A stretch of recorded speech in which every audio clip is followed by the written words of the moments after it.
Access granted. You're connected to the ghost station. We are the children of darkness. We're friends of moon and stars. Now you are one of us. Welcome.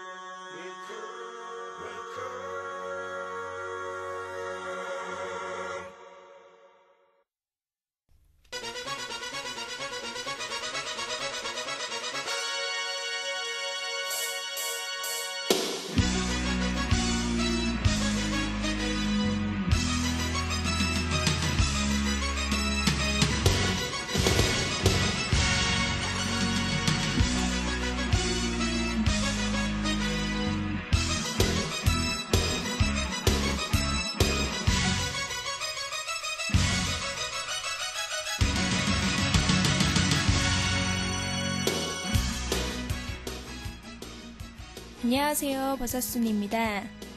토요일 밤 이 늦은 시각에도 고스트 스테이션에서의 마왕의 목소리를 듣기 위한 일념으로 라디오에 귀를 기울이시는 분들에게는 너무나도 죄송스러운 특집이 되는 고스 하이라이트.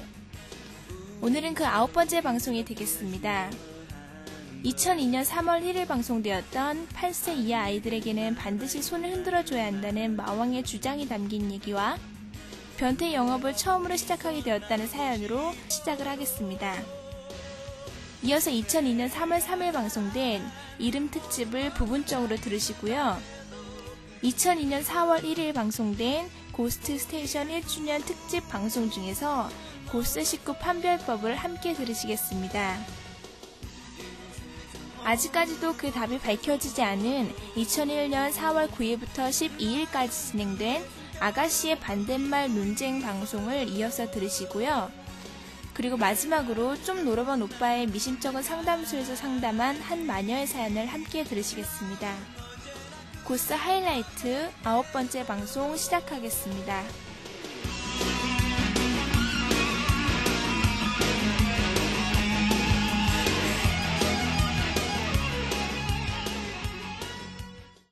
(8세) 이하 어린이는 인사를 할 때 무조건 받아줘야 된다고 법에 써있다고. 그거의 후속편인데요. 바다의 이름 미물장어 씨가 내용: 어제는 병원에 갔었더랬어요. 병원에서 진료를 기다리고 있었더랬대요. 근데 8세 이하의 여자아이가 들어오는 거였더랬어요. 인사를 기다렸어요. 만화책을 보려나 봐요. 나비의 날개 위를 걷듯이 사뿐사뿐 걸어왔더랬어요. 인사를 할 거라 생각했어요. 혓바닥이 나오더라고요. 같이 혓바닥을 내밀었지요. 어떻게 되는 것일까요? 네. 나름대로 반응을 보여준 거니까 괜찮네요. 앞으로는요, 그 싸가지 없는 것이 혓바닥을 그렇게 내밀면은요, 같이 혓바닥을 내밀지 마시고, 손바닥을 내미세요. 손바닥을 내밀어가지고요, 혀 위를 한번 이렇게 쓱 문대줍니다. 가볍게. 난 초보 변태다. 안녕 마왕, 만나 뵙게 돼서 영광이야. 난 마왕의 방송을 추종하고 늘 그 말씀에 귀 기울이는 한간 미천한 유령일 따름이지만 마왕의 변태 제국을 위해서 이 한 몸 불사르기로 맘먹은 초보 변태라고나 할까? 마왕의 방송을 들으면서 변태 꿈을 키워온 나는 급기야 전문적인 변태로서 새로운 인생을 시작하기로 마음먹게 되었어. 그건 마치 한 마리의 애벌레가 나비로 변태하는 듯한 새로움이랄까. 각설하고 변태로서 살기 위해서 세상에는 너무 어려운 일들이 많아. 일단 나의 보람이자 삶의 기쁨인 여고생들이 요즘 영악해서 도무지 놀라지를 않는단 말이야. 고스에서 여고생들의 반응은 익히 들어서 알고 있었지만 이렇게 변태짓 하기가 힘들어서야. 내가 처음 변태짓을, 첫 영업을 하는 날이었어. 난 나름대로 긴장해서 도저히 바바리를 열어 제낄 수가 없더라고. 고지는 적인데 여학교 바로 앞에서 말이야.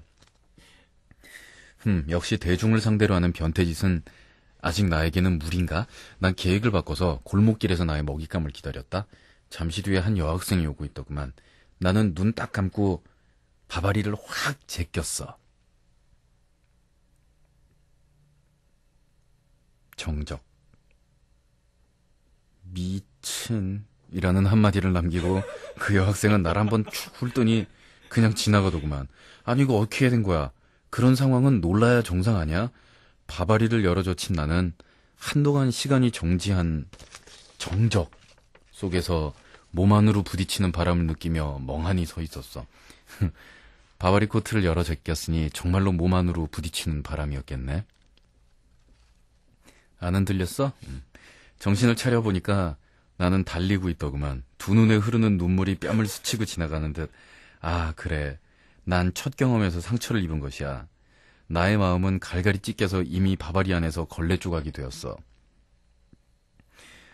고스 여성분들, 제발 길거리에서 변태를 보면 좀 놀래줍시다. 여러분의 무관심이 한 인간에게 크나큰 상처가 될 수 있어요. 여러분의 관심과 사랑이 필요합니다. 이렇듯 나의 첫 영업은 실패로 돌아갔지만 난 이제 시작한 나의 변태 인생을 이리 쉽게 포기할 순 없어. 그래, 이제 시작인 거야. 당당하게 여학교 앞에서도 벗을 수 있게 되고 나의 남성다움에 대한 찬사를 온몸으로 느끼며 살 거야. 난 결코 기죽지 않아. 난 크리스마스 때는 카드도 받고 팬레터와 초콜릿을 여학생들에게 받는 그런 마왕이 말한 변태 중에 변태가 될 테야.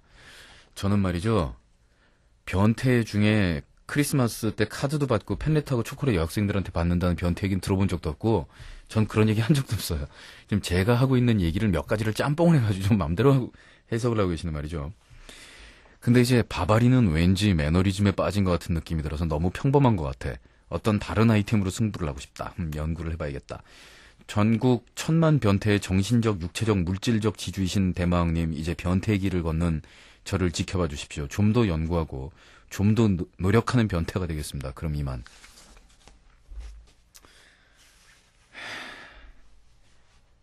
그래가지고 요즘에는 여학생들이 쉽게 놀라질 않으니까 변태들의 고민이 정말 심한 모양이에요. 그래가지고 왜? 그거는 전 세계적인 변태들의 공통적인 고민이더라고요. 한국만 그렇게 해가지고 변태들이 고민하고 영업 실적이 잘 안 오르고 그런 상황이 아닌 것 같더라고요. 그래서 헐리우드에서 영화로도 제작됐잖아. 그 변태들이 바바리 코트를 이렇게 입고서 딱 열면 여자가 이러고 비명을 지르는데 이제 그 비명을 채집해가지고 에너지로 해가지고 그게 이제 저쪽 세상에 돌아가는 거야. 그래가지고 변태 인코퍼레이티드라고 영화가 나왔어요. 그래가지고 잠들어 있는 여학생 방에 침실에 들어가가지고 이렇게 바바리 열고 소리 지르면 방문 바로 닫고 도망 나오고. 많이 들어본 영화인 것 같아. 이게 드셨잖아. 변태 인코퍼레이티드. 기분이 본 것 같은데. 그지? 네, 못 봤어요. 그거라니까. 초보 변태 씨는 말이죠. 그 바바리가 지금 어울릴까 뭘 어떨까 이런 거를 혼자 고민을 하지 마세요. 세상에 뭐 가고 싶은 길이 수많은 길들이 있겠고 또 나름대로 그 길에서 혼자 고민하고 쓸쓸히 노력하다가 또 조그만 성과를 얻기도 하고 기뻐하고 막 이런 것도 굉장히 재밌겠지만 세상 그 모든 길에는 이렇게 보면은 다 지랑 똑같은 생각하고 자기보다 조금 먼저든 아니면 허무하게도 4000년 전이었든 지랑 똑같은 길을 가려고 했던 그런 선배들의 자취라는 게 있잖아요. 그런 것도 좀 따라가고 그리고 주위 사람들 선배들한테 조언도 얻고 해가지고 초보에서 정말 저지르는 시행착오 이런 건 나중에 베테랑 됐을 때는 얻을 수 없는 정말 중요한 경험이긴 하지만 주위 사람들한테 좀 물어보고 이렇게 주워 들어가지고 초보를 빨리 넘기는 것도 아주 좋습니다. 그래서 사실 협회에 등록하라고 제가 고스를 들으면서 그렇게 수천 번 말씀을 드리는 이유가 이렇게 초보 가지고 안 됩니다. 협회 꼭 등록 안 한 애들이 자기 혼자서 영업 뛰다가 저렇게 망신당하고 그러는데 협회에 어떻게 등록하시는지는 뭐 제가 말씀드리지 않아도 아실 테고 하셔가지고 등록을 하시고요. 거기서 많은 선배 변태들을 만나시기 바랍니다. 혹시 그리고 우리 변태회관 놀러 가실 일 있거든요. 거기서 남궁현 씨 혹시 왔다 갔다 하는 거 보시면은 지난달 회비 안 냈다고 그 임원진 정도 됐으면 회비 왜 안 내고 그러냐고 얘기 좀 전해주세요. 그리고 신제품 바바리 코트 세일하고 있거든요. 지금 변태회관에서. 그거 아주 싼 겁니다. 좋은 가격이니까. 그리고 각 그 바바리 코트의 주머니가 안에 뚫려 있어가지고 안으로 손이 이렇게 왔다리 갔다리 할 수 있는 그런 바바리 코트를 팔고 있답니다.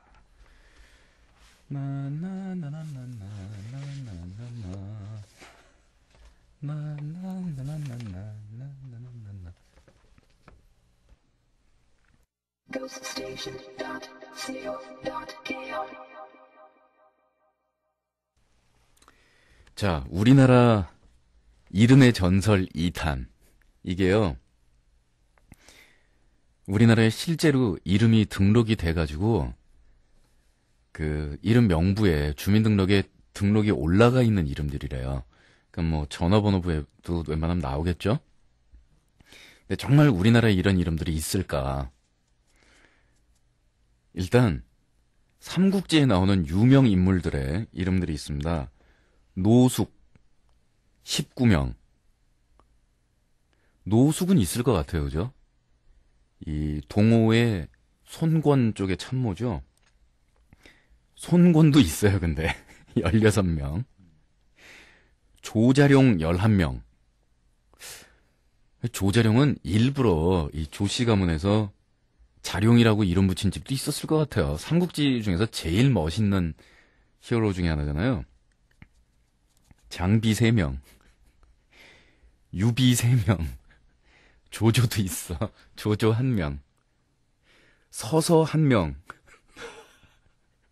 근데 이제 조자룡, 장비, 유비, 조조까지 있는 거는 그럭저럭 이해가 가는데요. 서서가 1명 있고, 그다음에 조조의 장군 허저가 1명 있어요. 근데 허저 1명 있다는 건 아무래도 내 동창인 것 같다. 전국에 얘 1명밖에 없구나, 정말. 아, 내 동창 중에 허저란 애가 있걸랑. 이름이 진짜로요? 진짜로 허저가 있는데 그냥 특이하다고만 생각했지 한 번도 걔가 삼국지에 나오는 이름이란 걸 생각을 못해서 연결이 안 되니까.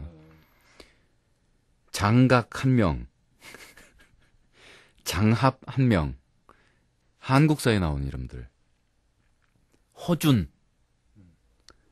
허준이야 뭐 드라마 때문에 요즘 특히 더 유명세를 타게 됐습니다만. 허준 300명. 하긴 내 고등학교 동문회 선배 중에서 준이 형이 있으니까 허씨. 네, 허준은 되게 허준은 상당히 많아. 300명 정도 될 거야. 김유신 275명. 근데 김유신은 성이 김씨인 사람들 중에서 어떻게 돌림자 뭐 이렇게 하다가 아니 그냥 어떻게 짓다가도 김유신 많이 될 것 같아. 김구 119명, 안중근 77명, 이방원 73명, 이성계 60명, 이순신이 60명이 있어요.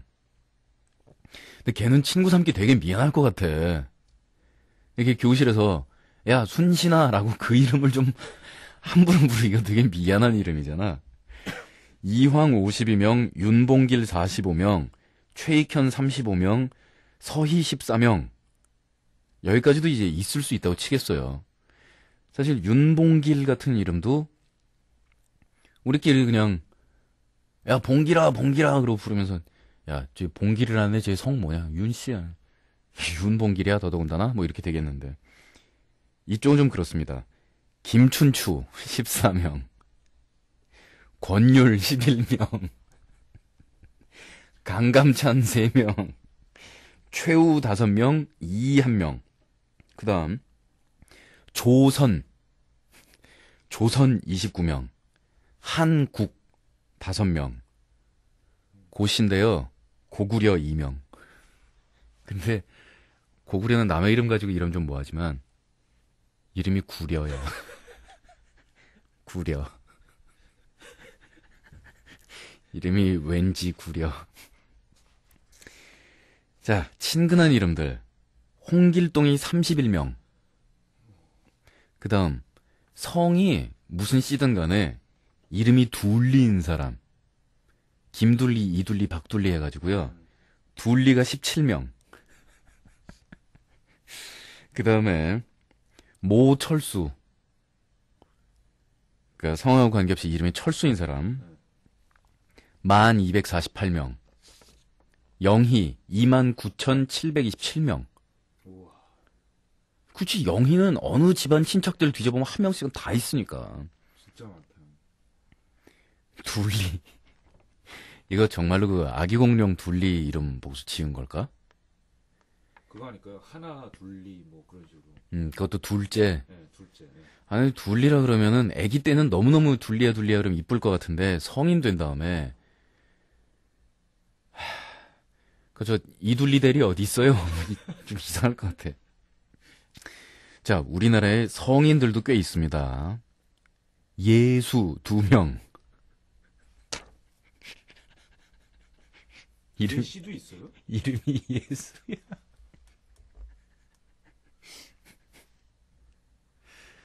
문득 이런 이름도 있을까 하는 생각이 뒤져봤더니 전세권 18명, 지상권 11명, 임대권 7명, 유치권 6명, 형성권 2명, 임차권 1명. 근데 이분들은 뒤에 권이라고 발음하면 안 되고 이름이니까 권으로 해야 되잖아요. 그러니까 전세권, 지상권, 임대권, 유치권, 형성권, 임차권 이렇게 불러야 되는데 이게 권자가 되면은 전세권 그러니까 이게 사람 확실히 얼마나 장난기 어린 시각을 가지고 이름을 보느냐에 따라서 많이 틀려지네요. 제가 알기로는 전인권 씨의 친형님 프로듀서 하시는 분 성함이 전세권 씨인 걸로 알고 있거든요.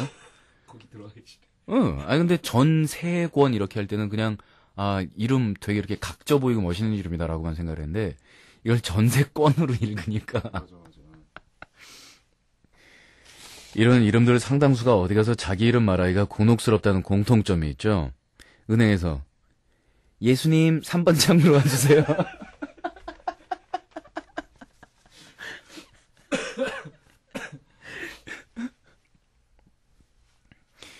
아이 참네. 이름이 영숙이인 여자분이 이제 시집가서 딸을 낳았어요.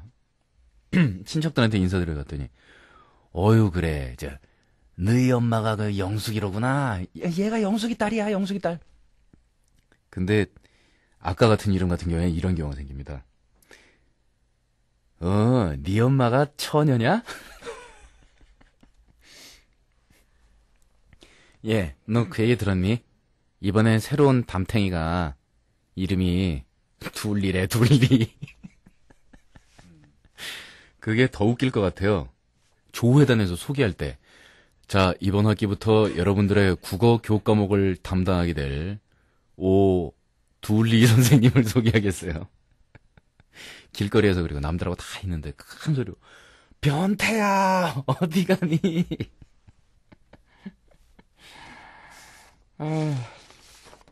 한참 웃었네요. 저도 사실은 제 이름이 특별히 그렇게 마음에 드는 이름은 아니었었어요. 왜 이렇게 지었다 그러더라? 우리 할아버지가 지어준 이름인데요. 병원에서 퇴원할 때까지 이름이 지어지지가 않아가지고, 우리 어머니가, 애기 이름 어떻게 하면, 그러고서 시아버지한테 전화를 하면, 좀만 기다려라. 좀만 기다려라.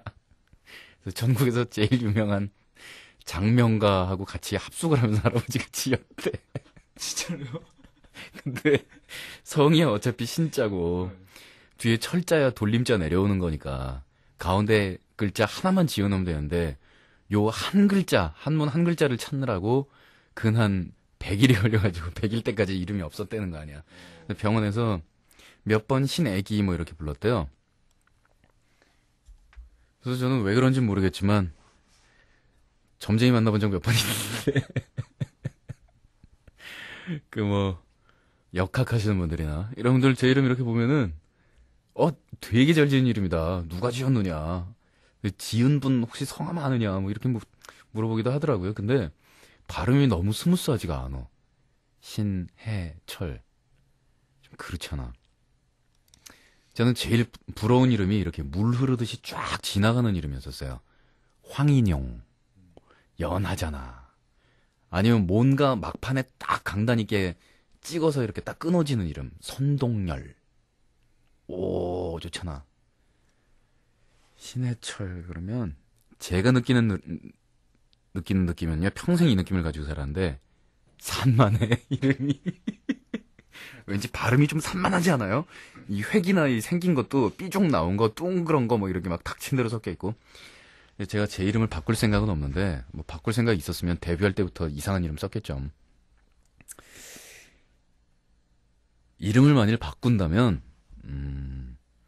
그런 이름으로 하고 싶어요. 어떻게 생각하세요? 신성우 어때, 신성우? 있어?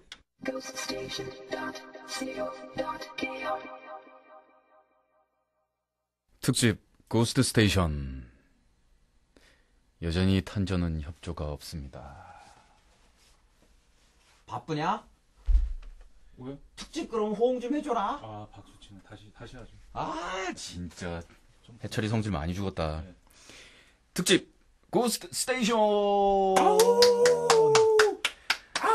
안녕하십니까, 고스트 스테이션입니다. 오늘 만우절날 고스트 스테이션이 1년 전에 출발한 것을 기념하여 오늘 1주년을 맞는 특집 기념 방송이 되겠습니다. 원래 오늘 특집 기념 방송은 고스트 클럽에서 화려한 고스트 콘서트의 막을 열 예정이었습니다만은 여러분들도 아시다시피 제가 빌빌 매고 있는 관계로 한 달 창립 및 고스트 파티가 연기가 됐고요. 그에 상응할 만한 특집을 마련하고자 여러분들에게 어떤 보상을 좀 해줘야 되기 때문에 1년을 맞이해서 고스트의 정신, 우리 고스트 스테이션의 정신을 가장 충실하게 구현할 수 있는, 이것이야말로 고스트 스테이션이다 라고 얘기할 수 있는 1주년 기념 방송의 개념은 무엇일까를 생각해 봤어요.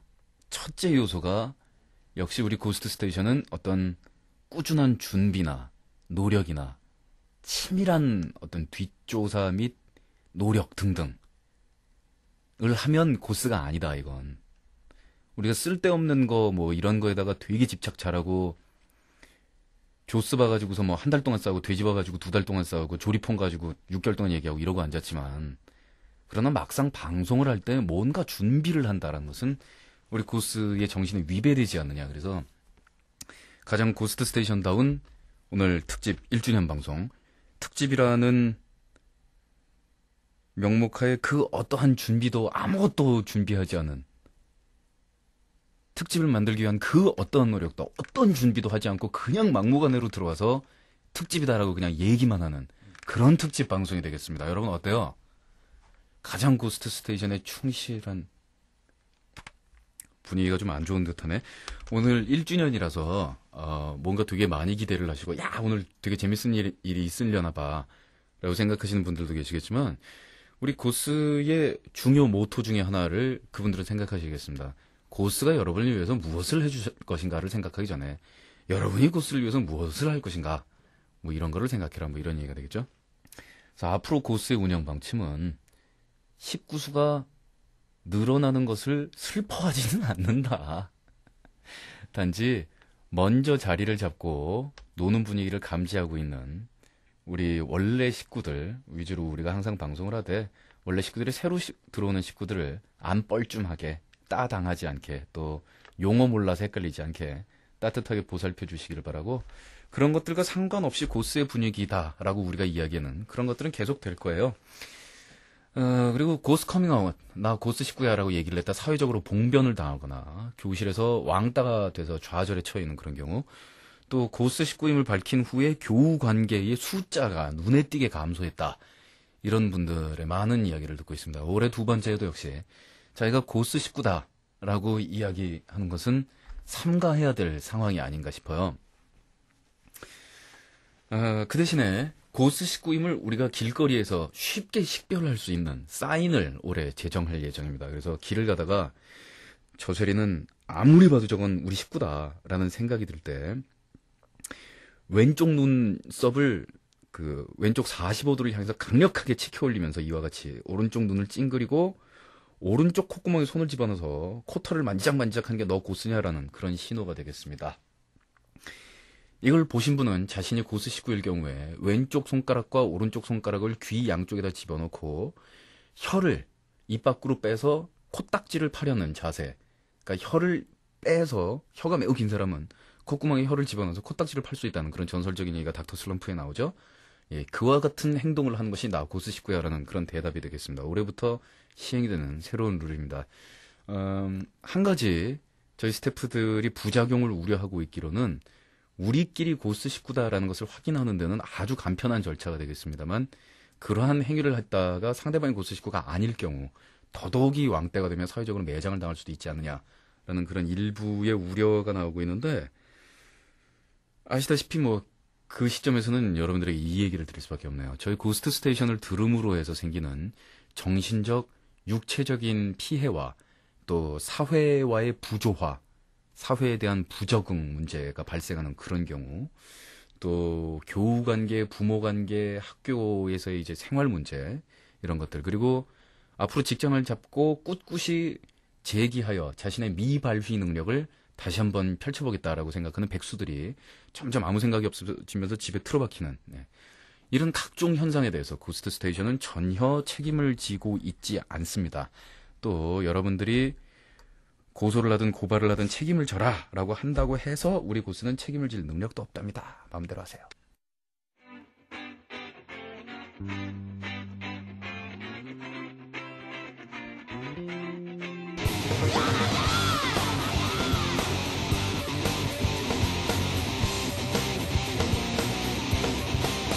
세상 끝에 날 부를 때 랄랄라랄라 부르고 인생문을 두드리는 나도 랄랄라랄라 외치지. 없던 세상 끝을 찾아 랄랄라랄라 부를 때 큰 소리로 나를 불러 너의 가슴 안아줘 라랄라.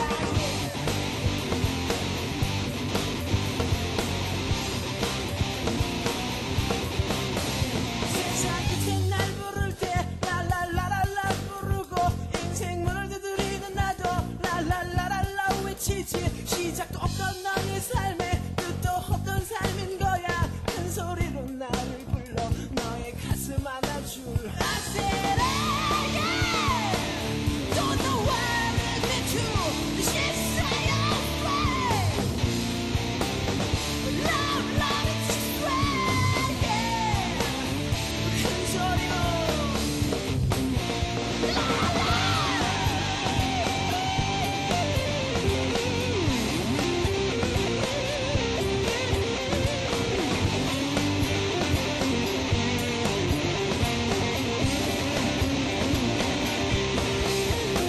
세상 끝에 날 부를 때 랄랄라랄라 부르고 인생문을 두드리는 나도 랄랄라랄라 외치지. 없던 세상 끝을 찾아 랄랄라랄라 부를 때 큰 소리로 나를 불러 너의 가슴 안아줄. I said I don't know what it meant to. She say I'm afraid. Love, love, it's straight, yeah.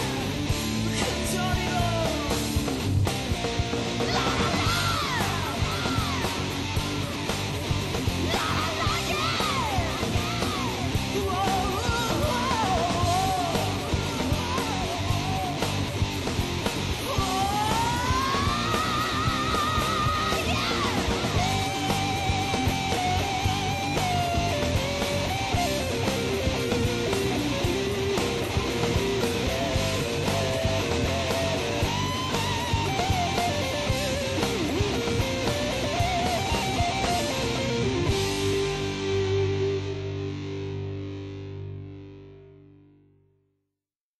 마왕 나도 뽀뽀해줘 씨가 마왕아 마왕아 이것 좀 가르쳐줘라 라는 글을 보냈어요.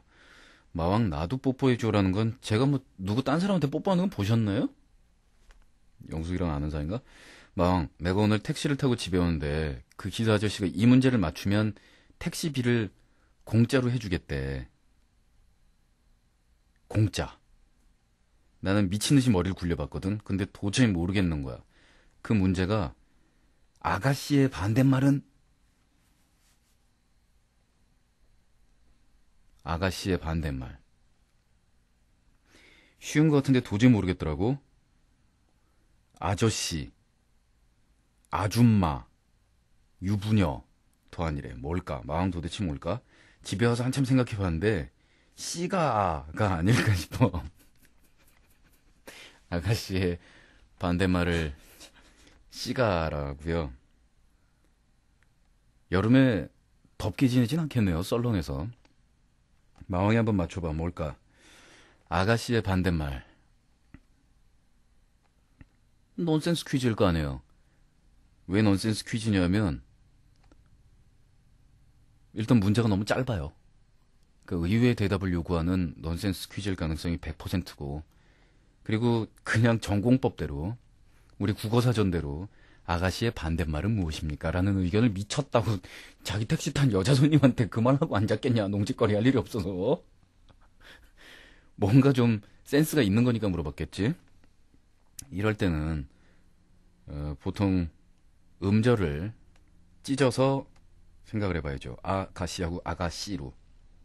아가씨, 아기를 만드는 씨, 정자. 반대말은 난자.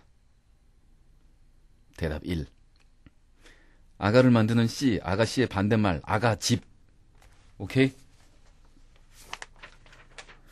아닐 것 같아. 썰렁해. 이거 아닌 것 같아. 제 얘기를 듣고 나니까 더 썰렁하다는 그런 얘기가 나올 것 같은데, 요럴 경우에 갑자기 말소리를 변조시켜가지고요. 안녕하세요, 고스트 스테이션. 요럴 때 도망을 가야 되는데.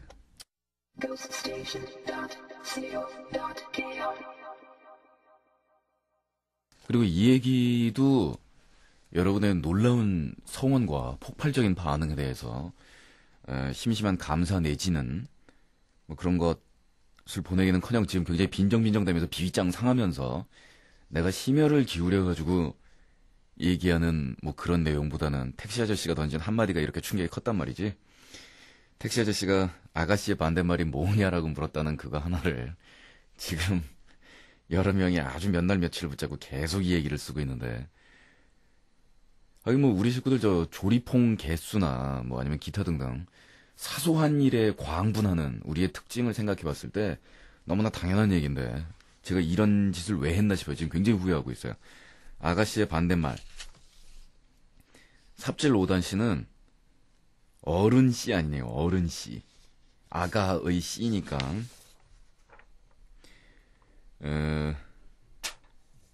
마녀들 사랑의 씨는 아가씨의 반대말. 군. 아가씨의 반대말. 탄저군? 군이래 군. 아가씨의 반대말. 사신대마왕 씨는 아주 썰렁한 이 아가씨에 관련된 모든 얘기 중에서 가장 썰렁한 얘기를 보내주셨습니다.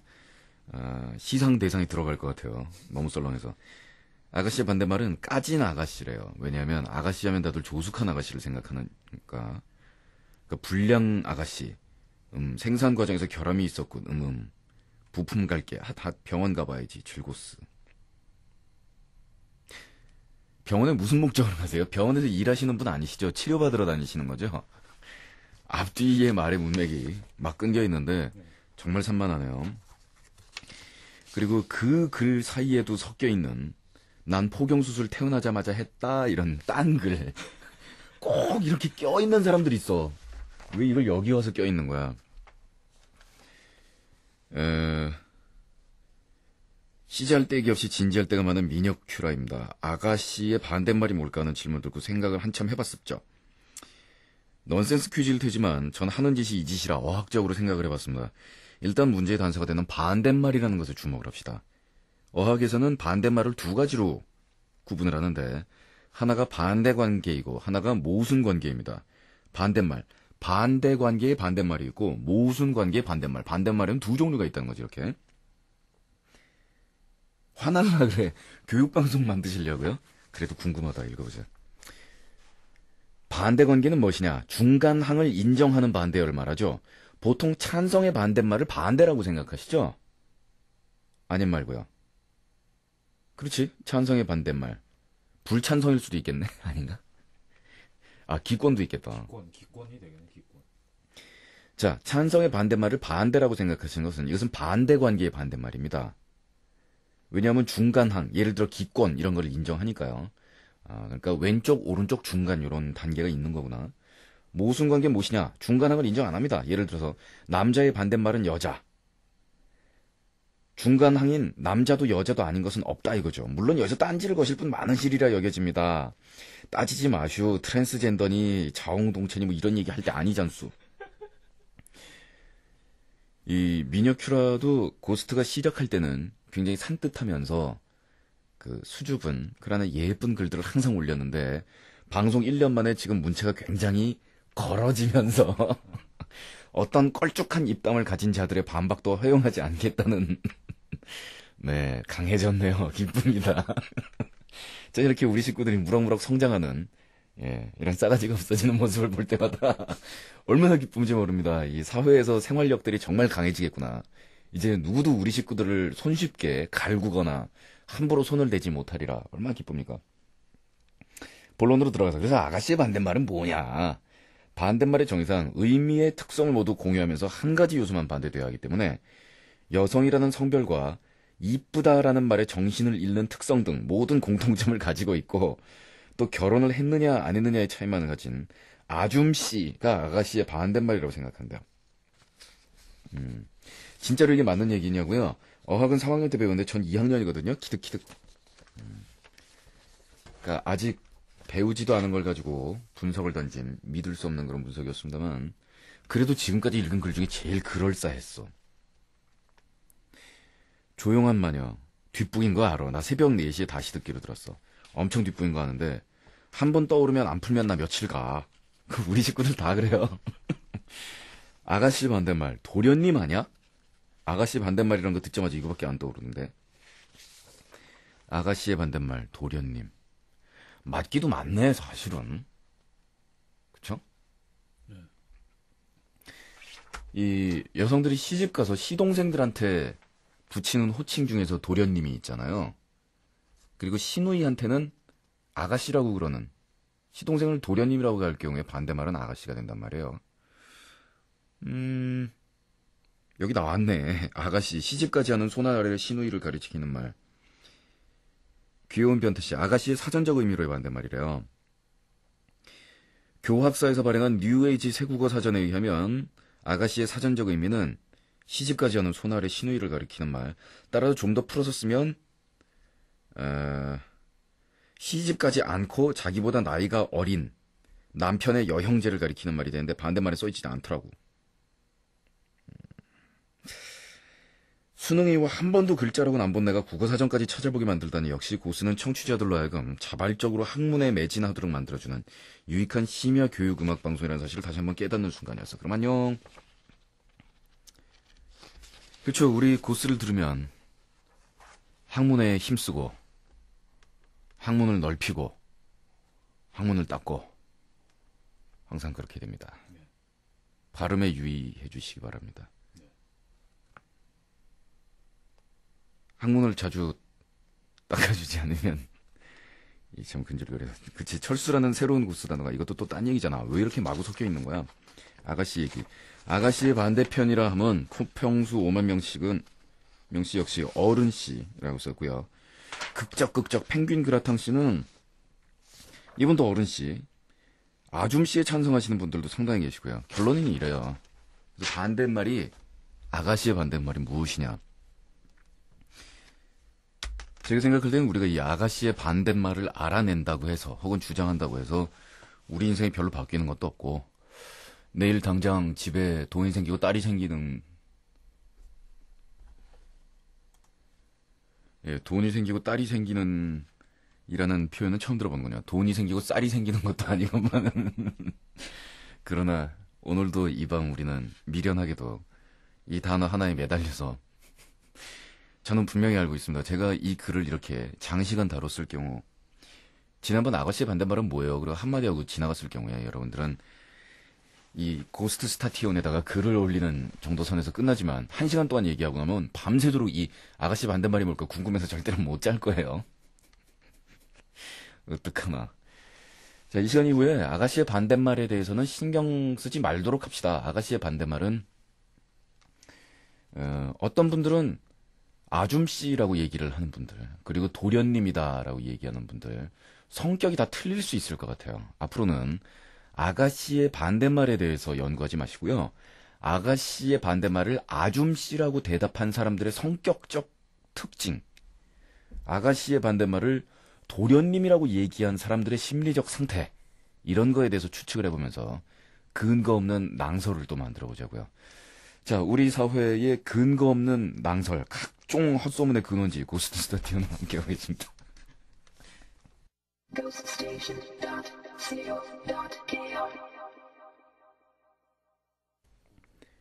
좀 놀아본 오빠의 미심쩍은 인생 상담소. 마왕아, 인생 상담 좀 해줘라. 해드리죠. 허브마녀가 보낸 글입니다.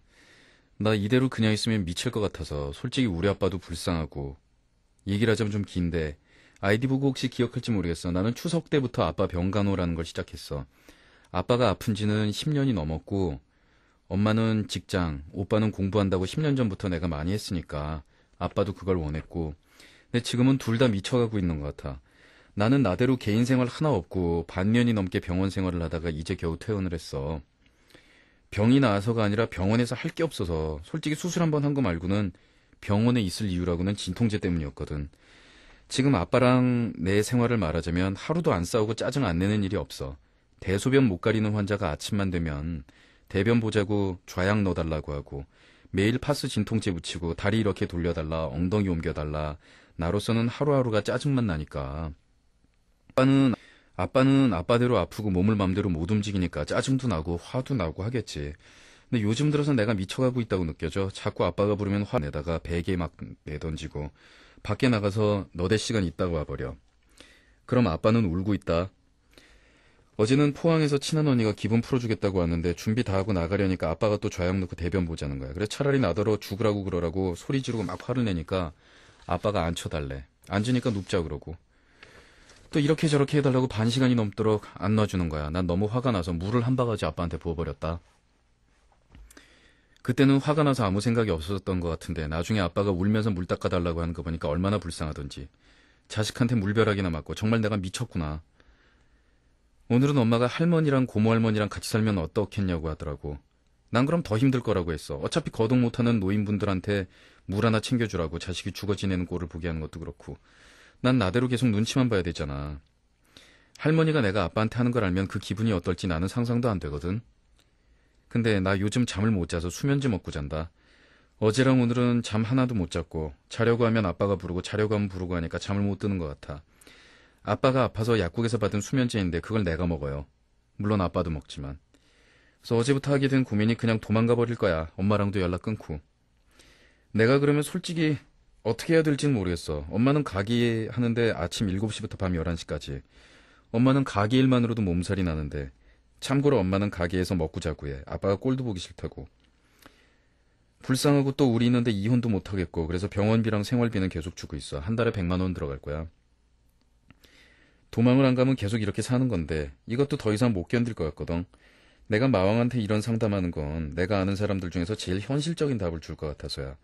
내 주위 사람들은 다 어쩌겠니 부모인데 하고 얼버무리거든. 제발 마왕아 제발 부탁 좀 하자. 그 부탁을 한들 제가 뭐 뾰족한 수가 있다면 주위 사람들이 벌써 다 얘기를 했겠죠. 현실적으로 우리가 그러면 요거를 짚어봅시다. 어떻게 하는 방법이 있을까요? 두 개죠 뭐. 아버지 간호를 계속 할 거냐 말 거냐 둘 중에 하나 아닙니까? 하면 하는 대로 말면 많은 대로 방법을 찾아야 되는데 제가 지금 가장 걱정하고 있는 거는요. 아버지한테 물 끼얹고 제대로 간호 못하고 이러면서 아빠한테도 외려 성질내게 되고 남들은 들으면은 저런 천하의 몹쓸 자식이라고 하겠지만 일방적으로 제가 뭐라고 이렇게 허브마녀 욕을 하고 싶지는 않습니다. 그리고 나쁜 딸이라고 얘기하고 싶지도 않고요. 저는 그 아픈 사람이 아프게 되면 그리고 장기간 병석에 누워있게 되면 인성이나 성격이 변한다는 걸 알아요. 그건 뭐 한 달, 두 달만 아파서 누워있어도 사람 성격 변합니다. 올해 몇 년 동안 누워있으면서 기본적인 성격 안 변하고 유하게 이렇게 참으면서 주위 사람 안 괴롭히려고 노력하면서 투병하는 사람들은 굉장한 사람들이에요. 그게 정상이 아니고 그거는 보통 사람 수준보다 훨씬 위에 있는 분들이고요. 보통 사람들은 신경질적이 되고 짜증이 많아지고 그리고 행동이 유치해지고 애기 같아집니다.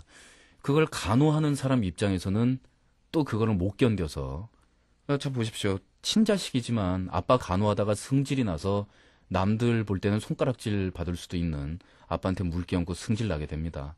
짜증나고 돌아버리죠. 벽에 똥칠할 때까지 살아라라는 게 왜 그렇게 큰 욕이겠습니까? 어차피 영원히 못 살고 돌아가실 부모님 가실 때 존경하는 마음으로 사랑하는 마음으로 보내드려야 되는데 그 상태가 되면은 오랫동안 병고한 자식이나 그 꼴 보고 가는 부모님이나 서로 마음 상하고 너무너무 힘들고 아주 분위기 이상해져 버려요. 그러니까 누구네 아버지 아파가지고 5년을 누워 있었다, 뭐 10년 누워 있었다 이러는데 친자식도 아니고 며느리가 효부 몇 년 동안 시아버지 대소변 다 치우고서 그거를 다 이렇게 뒷구안을 했다 그러면 그 신문 기사에 날 때는 쉬어버리죠. 뭐 신문 기사에 3단 기사로 나잖아요. 뭐 효부 있다. 뭐. 요즘 세상에 이런 일이 이럴 수가. 자, 다들 칭찬해주자. 오, 좋은 일이다. 뭐 압니까? 그 고통이 얼마나 심한 건지. 그리고 그 사람은 그 몇 년 동안 가령 시아버지 그렇게 뒷일을 다 처리하면서 도왔다면 부처님 되기 직전까지 도 닦고 그 어려운 시험 통과한 거 아니겠습니까? 뭐 이런 얘기 내가 개인적으로 해도 되나 모르겠는데 남궁현 씨 아버지 아파셔가지고 이렇게 돌아가실 때 가지고 고생하실 때 그 부인 몇 년 동안 챙기고가 하는 거 보면서 제가 옆에서 사실 얼마나 감동을 했는지 몰라요. 야, 요즘 세상에 부모 자식 간에도 쌈 나누고 이렇게 되는 거는 어쩔 수 없다 이겁니다. 더 좋은 경우에 사람들 훌륭한 인격으로 그 아프면서 부모 자식 관계 유지해가고 그러는 사람들도 있겠지만 못 그런다고 해서 뭐 창피한 일은 아니에요. 근데 제가 볼 땐 위험한 건 뭐냐면 병관을 할렘 제대로 하고 하지 말란 말아야 되는데 어줍잖게 못 이겨가지고 힘들게 하는 거 표시 다 내면서 도와준 보람도 없이 도움받는 사람 마음 불편하게 티 다 내면서 하면서 그러면서 엎어진 사람 일으켜주진 못할 망정 엎어진 사람 뒤통수에다 물 끼얹어요. 자기는 또 그 죄책감에 시달려요. 난 나쁜 사람이야. 허브마냥 나쁜 사람이 아니에요. 그냥 보통 감정이 있고 짜증을 느낄 줄 아는 사람인 것 뿐이에요. 근데 이런 상황을 아무 대책 없이 계속 지내다가는 본인이 나쁜 사람이야 라는 생각 때문에 괴로운 것은 물론이려니와 진짜로도 나쁜 사람이 됩니다. 자, 빠져나갑시다. 어떻게 빠져나갈까요? 제가 권하는 방법은 간호하고 아버지 보살피는데 매달려봐라지만 그렇지 않고서 자 도망 나가고 싶다. 도망 나가는 것보다 다른 방법을 한번 생각해봐요. 간병인을 둘 수 있어요. 근데 돈이 많이 들지요. 그리고 뭐 자식이나 가족이 보살펴 주는 것만 하겠냐라는 생각을 하시는 분들도 있는데 그게 남의 손을 내 맡김으로 해서 서로 편안해지는 결과가 병과 싸울 때는 정말로 나타납니다. 결과가. 의사나 간호사나 이런 사람들이 남이기 때문에 이야기해 줄 수 있는 가령 대개 아버지 암이십니다. 2개월밖에 못 사세요. 이거 친척 같으면 얘기하겠냐 이거. 남이니까 얘기하죠. 그런 경우도 있겠고요. 그리고 또 자식한테 그 대변 좌약 넣어달라라는 이야기 해야 되는 아버지 심정. 차라리 전문 간병인 그런 일 잘 하시는 분이 맡아주면 남이니까 그냥 그리고 또 숭고한 일이긴 하지만 그래도 돈 받고 하는 일이니까 부탁도 할 수 있고 해서 더 편해질 수가 있어요. 또 집안에 장애인이 있는 경우에도 그런 경우에도 현실적으로 집안에 장애인이 직접 있거나 겪어본 사람들하고 겪어보지 않은 사람들의 케이스는 틀려요. 우리나라 사람은 좀 쉽게 말하는 경우가 있는 것 같아요. 집에 가령 장애인이 있다. 근데 장애인 보호시설에 집어넣었단 말입니다. 그러면 아무리 장애인이라도 그렇지 그 가족인데 직접 안 돌보고 그런 시설에도 왜 집어넣어 나쁜 사람들 같으니 이런 얘기를 하는데 그건 남이니까 너무 쉽게 얘기하는 거예요. 뭐냐면 다들 자기 직업이 있고 밖에 나가서 일도 해야 되고 자기 생활도 있는데 옆에서 돌보려고 그러니까 밑도 없고 끝도 없고 또 전문직이 아니라서 힘든 것도 있고 오히려 더 못하다라는 생각이 든단 말이에요. 그래서 보호시설 중에서도 돈 꽤나 들어가고 이런 데가 있어요. 거기 좋은 점은 뭐냐면 동네 사람들한테 손가락질 받거나 못된 일 당하지 않고 비슷한 처지의 사람들이 모여서 전문적인 사람들이 지도하면서 그 사람들이 또 할 수 있는 일도 찾아주고 이런 시설들도 있어요. 그런 게 나은 경우도 있다 이거죠. 같이 살면 성인 군자들 자신 있으면 같이 살아라는 얘기예요. 환자나 집에 장애인이 있을 때 정말 잘할 자신이 있으면 혹은 잘하지 못해도 최소한 애정 상태 유지하면서 버틸 수 있으면 현실적으로 가능하면 하는데 그게 힘들면 차라리 전문 간병인이나 전문 시설에다가 맡기고 그 시간에 뼈 빠지게 돈 벌어가지고 그 돈 거기다가 보내주고 뒷바라지 하는 게 또 다른 방법의 보살핌일 수도 있어요. 단순한 논리로 얘기하기는 힘든 것 같아요. 그러면 허브마녀는요. 밖에 나가서 돈 벌어서 엄마랑 저 간병인 갖다 대는데 돈 못해요. 어디 가서 아버지 모른 체 하고 도망가지는 말고 천벌 받아요. 큰일 나요. 이런 근거 없는 논리에 벗어나는 얘기를 해서 좀 그런가? 어떻습니까? 그럼 횟감이 드는 아버지를 버리고 간다라는 그런 기분도 훨씬 덜할 것이고요. 또 부모 자식 간에도 안 볼 거는 안 봐야 돼요. 그리고 허브마녀가 아버지 대소면 다 받아내면서 그 감정의 어떤 긁힘이나 이런 거 없이 그렇게 지낼 수 있는 타입이었으면 태어날 때 그럼 참 좋겠는데 그게 아니네요. 이런 경우에는 서로 감정 더 상하거나 그러기 전에 경제적 여건이 허락한다면 또 허락하지 않는다면 허브마녀 밖에 나가서 돈 벌려니까요. 병인 구하러 돈 벌러 밖에 나가서 그 대신 직장 생활하고 밖에서 사회 생활하고 라이프를 갖는 생활을 뭐 그게 직장을 구할 수 있을지 돈을 얼마나 버실지는 모르겠지만 그런 방법을 한번 시도를 해보시고요. 그냥 막무가내로 도망가는 것보단 낫겠죠.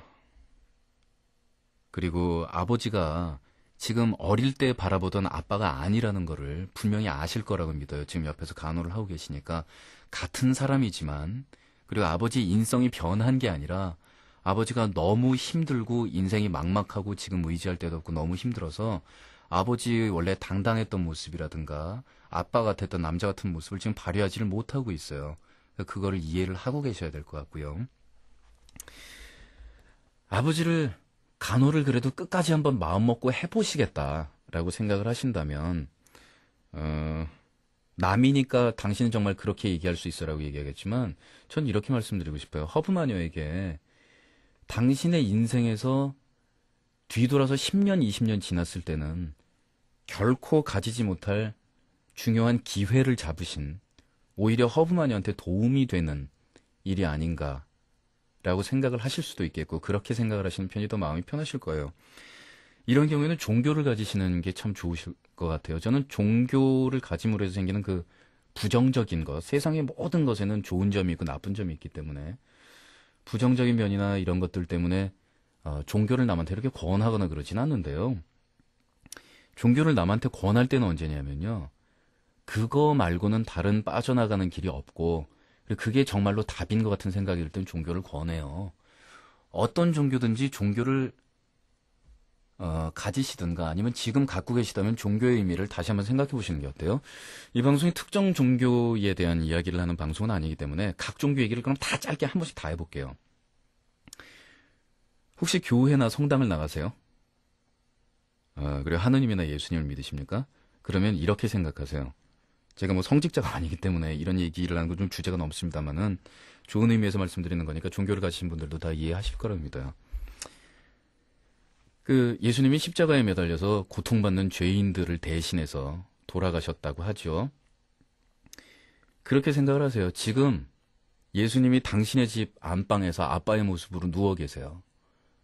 그리고 죄인들한테 창에 찔리고 상처받은 모습으로 누워서 울면서 당신에게 죄악을 넣어달라고 부탁을 하고 계십니다. 예수님이 당신한테 왼쪽으로 돌아눕지도 못하고 오른쪽으로 돌아눕지도 못하고 앉지도 못하니 나를 좀 일으켜달라고 말씀하고 계세요. 버리고 밖으로 가실 겁니까? 자, 그럼 불교로 가자, 불교로.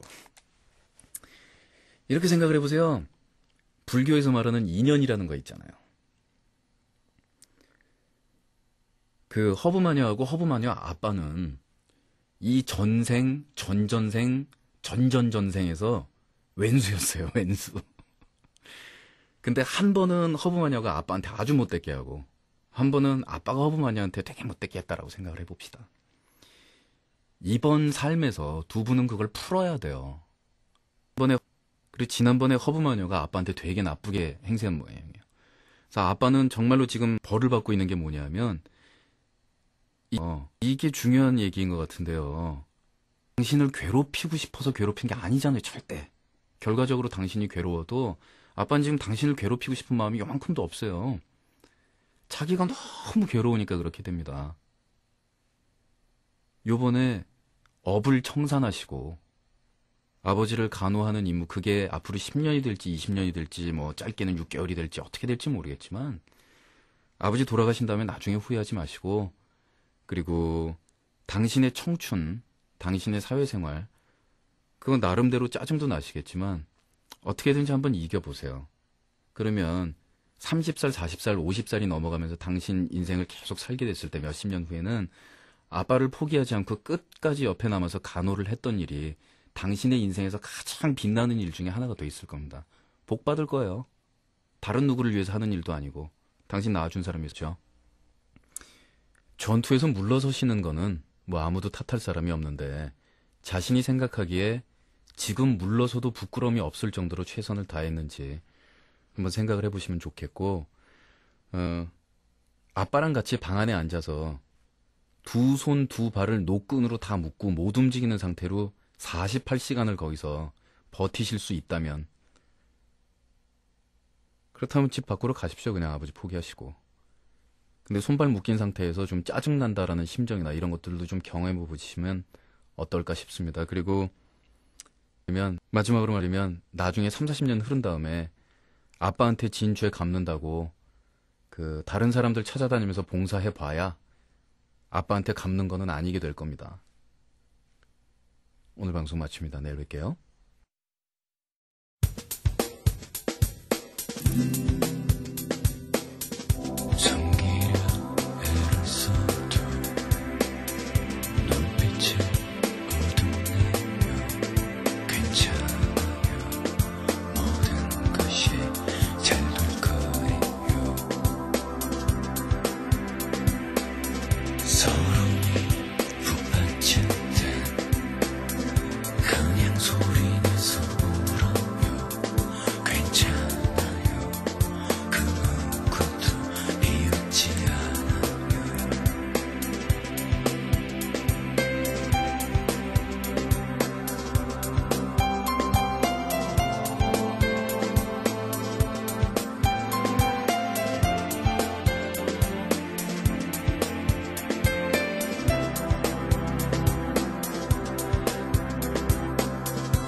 가끔씩 내게 기대던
조심히 깃깃해도 난 무겁지